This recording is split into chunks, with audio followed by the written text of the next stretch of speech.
Hi everyone. This is week 5. Yeah, week 5 already. This is going to be a tutorial video. So we're going to get into the descriptions and how to do these exercises. First up is a wall spinal decompression. Also a wall hamstring stretch. Kind of depends on how you want to phrase that. So what you're going to do is lay down on the ground and put your hips super close to the wall. Basically as close as you can get to it. Just so you're touching. And you're going to have your torso perpendicular to the wall. So you make this nice 90-degree angle. You're going to take your top leg, open it up, right? And as you open it, your pelvis is going to rock down, and then bring the other leg up. Now, I moved myself too far over, so that will happen. You have to think, you have the length of your pelvis to rotate down to. So about a foot or so that you're going to be over for your wall space. There we go. So we're up here. You want to, right, the more you extend the legs and flex the feet down, the more you're going to get a hamstring stretch. You don't have to get that, because the point of this is to allow the spine to decompress. So you're using the weight of your legs to push your pelvis down into the ground, just letting your whole upper body relax. For me, I find it honestly more comfortable to have my legs up, but again, then it's going to be entirely dependent upon your hamstring flexibility. And you're just going to sit here and breathe. If you want to, you can use your exhales, right? You bend your knees, flex your feet down really hard after you bent your knees. And then as you exhale, you try and extend, tighten your quads, push your knees towards the wall. Inhale, exhale, right back and forth. Again, you don't have to do that. It's totally right to just sit here and comfortably breathe. What we're going to do next is a groin stretch. So you're going to stay here on your wall. If you have space for it, if you need to move, obviously. You're going to scooch away from the wall a couple inches, and then your legs come down the wall. Again, trying to keep weight down on your pelvis. You're going to walk the knees out, or the feet out, and then open your knees until you find a really strong groin stretch. And just gently opening the knees, walking the feet out, opening the knees, right? That's how the sequence goes. Feet out first, knees out second, until you feel that groin stretch. And you're going to take your arms and just gently weight down on your knees. The goal here is to find a position where you can still have the pelvis on the ground, right? So if you're pulling too hard, your pelvis will roll off, your back will no longer be flat, and you don't want that. You want to find that groin stretch. Just breathe calmly, letting it open up. And if you're like, oh, okay, it loosened up, take your arms off, walk the feet out. I put myself in a really high tension spot, so I can't really move from there. And then just weight it down again. And then when you're ready to come out of this one, after the 10 breaths, you're going to move your knees together with your hands, let the feet come in, roll to the side. And then we're going to come up. The next thing we're going to do is a movement I call foot screw downs. This is a foot postural mechanic, kind of setting what's called the tripod of your foot. A couple of bone placements. You're going to have your shoes off for this. Hopefully you usually do this without your shoes. I haven't expressed that because it's not totally necessary, but for this one in particular, you will need to be barefoot. What you're going to do, stand up, find your nice standing posture. You're going to weight onto one foot. The other foot, you're going to put the big toe down, right? So your big toe is on the ground. Your heel is raised just a little bit. You don't have to do full calf raise. You're going to roll on the ball of your foot to your pinky, And that will twist your whole leg, and then you set the heel down, right? And then you're going to shift to this now set foot. Put the big toe down, twist, set that foot. Your arch should be very engaged. Should feel the musculature of your feet. Kind of holding. You're going to get this twisting sensation up your thighs, or up your shins, into your thighs, into your butt. Right? We're going to hold that twist. Breathe calmly. 2 breaths. And then you're going to relax. Take a couple of normal steps. And then we're going to start with the other foot. So shift to this side, plant the toes, twist, plant the big toe, twist. Get yourself nice and set. Again, this tension is going to be rotating, so you're spiraling through your hips. 2 breaths. Walk it off. Find your nice normal foot, find your normal foot positioning. Plant the big toe, twist, right? And that twist is important. You want to feel it all the way till you have weight onto the knuckle of your pinky toe. So like right to here, that outside, not the outside edge of your foot, right? You don't want to be twisting like this. You want to roll to get to that knuckle, and you can put weight down into the knuckle. If you're struggling with feeling this, what you can do is take some coins, like quarters, like any coins, and you can place it on the ground. So you got one under your big toe, and then you'd set one where you're going to roll out to your pinky toe, so you can feel that tactile feedback and get those 2 points on the ground. The heel shouldn't really, like, you can put your heel down and the heel is going to be down anyways. That's always part of the tripod. The problem often occurs is that you'll be putting weight down through some other combination of your bones or your toes. So really try and focus on feeling the big toe knuckle, the pinky toe knuckle as you're doing this each time. You're setting, you're getting used to that feeling, and then you come off and get back into it. So we'll be doing that a few times, working on the breathing, right? And then you're going to hold that for this next movement. So you set it, you've done the last one in the sequence, you're going to hold this, and then we're going to do foot marching. So drive up, feel that toe stretch, feel that engagement in your foot, set the heel up and down, right? Back and forth. You don't want to have your pelvis shift too much, right? This is all knee and ankle. Just back and forth, right? And then you're going to shift your weight onto your heels, bend one leg, the other leg flexes the foot up, the knee gets locked, shift, boom, boom, right? So there's this twisting motion which helps me set that knee lock. You can hinge really hard to do this. You're going to get into the hamstrings, and you have less of a twist, but there's still a little bit of this back and forth rocking as that knee sets. I actually kind of like the twist.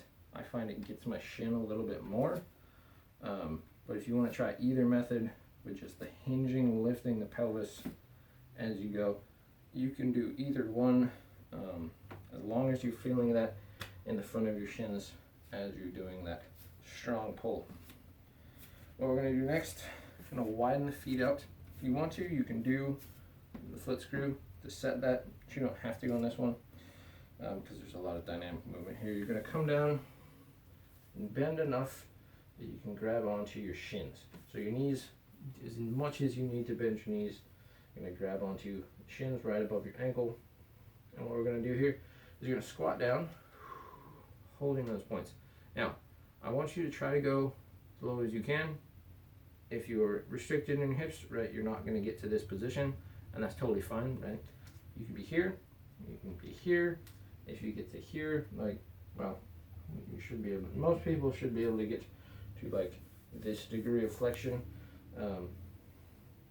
If you can't, then there's a lot of these that you won't be able to do. Anyways, sink down to your depth, holding your shins.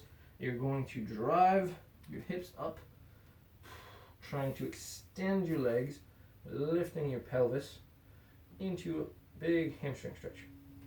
Down. Exhale. Hamstring stretch. I'm reaching my head forwards. I'm making my chest big by kind of twisting my arms out to the side. And again, lifting the hips. Down. Lift the hips. When you're done, after we do the 10, you hit this final stretch, and I want you to find your glutes, push your hips forwards to come out of that. It doesn't matter too much, it just helps set the glutes firing as you get done with that hamstring stretch. It's kind of nice to open everything up. Next up, we have spread foot hinge twists. So, you're going to get into a spread foot position, and you're going to twist your heels together, right?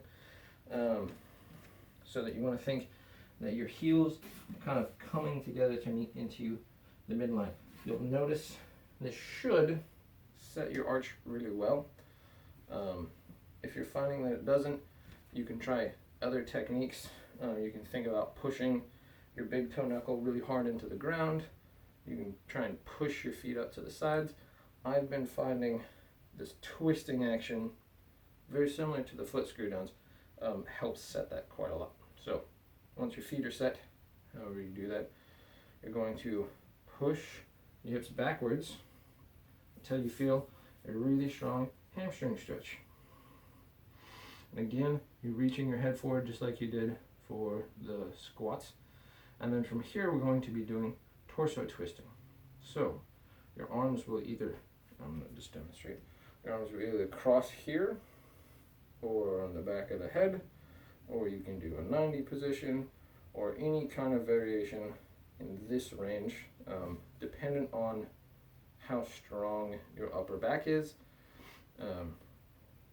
Easiest to hardest. So you'll pick one that you feel comfortable doing. You can try out starting easiest and just move up from there. But I like to do on the head just because it puts a little bit extra weight downwards, more hamstring stretch. Inhale, exhale. Right, while you're doing this, you want to be keeping your hips pushed backwards. So you're pushing your hips backwards, still getting that little bit of twist too, feeling this in the hamstrings. As you twist up, you want to maintain this curvature here. So we're not twisting and like dropping down and rotating, right? Extending your spinning around the midline of your body, right? Around your spine. Exhale. Right, back and forth.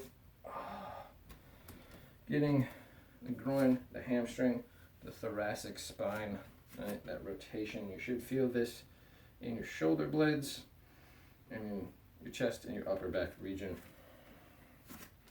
Ooh. My legs are very tight. Did a lot of stuff today. Ah, yes, windmills. Okay. Next up, we're going to do windmills. Now, because these next two are set in such a way that you're going to have a fixed foot position, it's a really good time to do the foot screw downs. So, plant, twist, right? We're going to take the arms, reach forwards and back. Knees are relaxed. And you're going to spiral or circle or whatever you want to think about till you're here again. Circle till you've swapped it. Try and keep your hips squared forwards so that you're just rotating with your upper body. And you want to think about keeping your hands narrow. If you're on a yoga mat, you can think the edges of your yoga mat. You don't want to have your hand come past them on the side as you're doing this, right? You're trying to be within the boundary of that. You can also do this like right up close to a wall and use the wall as sort of a cueing technique. You don't have to if you feel. It's just something that you can try. if you're struggling with getting that narrowness, right? So we'll do both directions, right? And you want to think you're reaching your hands as far as you can the whole time. So reaching up, reaching down, reaching to both sides as you're doing this. Once you get quite comfortable with it, you don't have to pause, but you want to make sure you're hitting that like posing motion the whole time. So you don't want to finish, right? That should be same time, same time, same time. Because if you're getting different synchronized movements, you're not going to get the full rotation in the torso, which is the goal here. You're going to like half, and then that one will kind of just let you still be twisted. So really focus on that twisting of the upper body, keeping the hips fairly out of that. Next up is shoulder flossing. So again, foot screw. If you have space, you're not going to have to move, hopefully. I have to rotate because I would smack things. Up nice and tall. Arms reach out again as far as you can reach them. You're going to have one palm up and one palm down. Then you're going to look towards the palm down side. And you're going to rotate. Nope, sorry, that's wrong. You're going to look towards the palm up side. And you're going to rotate, twisting the head as you twist the hands. The rib cage should stay settled downwards. If you notice that as you twist, you're lifting here, you're not actually rotating your shoulder, you're rotating your whole torso to achieve rotation. So you want to think this stays settled, you're twisting with the shoulder, with the forearm, right? Not with your rib cage. So here, you've achieved this reach. Extending, you're gonna feel, depending on how tight you are, through the bicep, into the wrist, into the thumb. That's where I get it. And then you're going to rotate, twisting the head, going to this side, back and forth.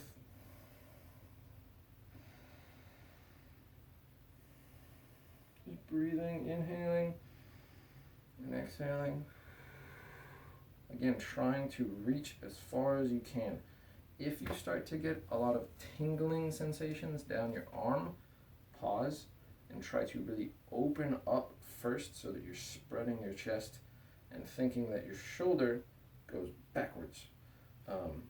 Because what often happens if you're up here, your shoulder will be jutted forwards, and then you're going to be putting a lot of pressure on the nerves.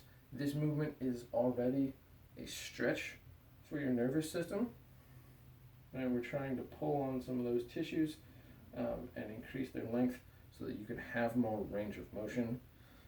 And if you're put in a position where you're already putting tension on the nerves and then trying to put more tension on the nerves, it can achieve that tingling sensation because it's a little bit overkill. So if you're noticing that, just come down, open the chest up, try it again. Last one is going to be eye circles. Now, you probably won't be able to see this too easily from the camera, so I'll see how that works. I might have to get like a close-up shot. But what you're going to do, again, holding the foot screw, right, is because that helps set your whole spinal posture. You're up nice and tall, and what you're going to do, you're going to look as far as you can to a side, right, without moving your head. So your nose will be pointed somewhere. You turn the eyes. If you want to, you can use your thumb like a guidance point and you're looking at it. And then you're going to trace a circle looking up, really hitting the end of your eye range, and again looking as far that way as you can, coming down, looking at the ground, up to this side. Now I'm doing this with my arm, just to kind of show you where I'm looking and kind of the speed at which I'm moving my eyes. Right, you do not have to do this with the arm. You can just do this. Oh, I twisted.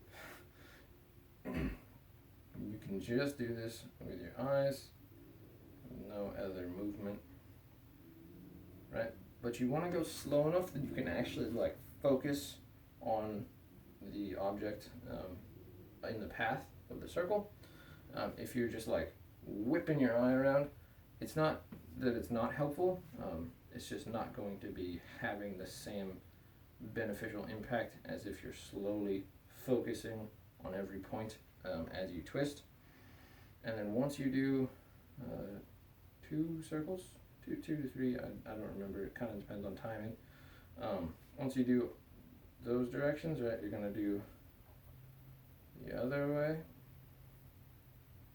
I don't advise having a light right there as you're doing these, because that's not super pleasant, right? But it's slow and it's very deliberate. You're trying to move to the end range of your eyeball motion, I guess, where you can get the eye to turn, right? So end range to the left as you're coming up. You want to go end range here, and you're focusing on wherever you can see. End range, twisting down, end range. So really try and push that motion, right? You really want to be reaching with your eyes. It might feel a little weird because it's probably not something that you do very often. So like, don't push it. If you need to blink, if you need to pause, like make sure you're just staying safe with this, because you don't want to get like any kind of eye strains. That's one reason why you want to go slow and really just focus gently on it, because the eye muscles are not very strong. They're very finely controlled, but you don't want to be like trying to put a lot of force through them, because they're not really meant to handle that kind of force. So just end range, looking, slow movement. Sorry, that might have sounded scary. It's very unlikely to cause any kind of negative things. You might just like have to blink a few times because it's gonna like tear up. That's probably about the worst possible thing that can happen from that. I've had it happen a few times when I first started doing these, because it's new motion, and when you get new motion, there's blood flow and there's muscles firing, and your brain has to figure out how it works. So sometimes it can feel a little odd. Yes, that was it. I think that was everything in that. Sorry for a little bit of rambling on the eye. There's a lot of complexity to that. Same with the feet. That kind of gets overlooked in modern fitness. So it's it's important to consider. They're very crucial parts of our body, and it's helpful to spend time addressing them. So, sorry again, rambling with that. That is the full tutorial for this routine. It'll be the following video. I hope you enjoy it. I hope you have fun. I hope it makes you feel nice and connected with your body. See you next time.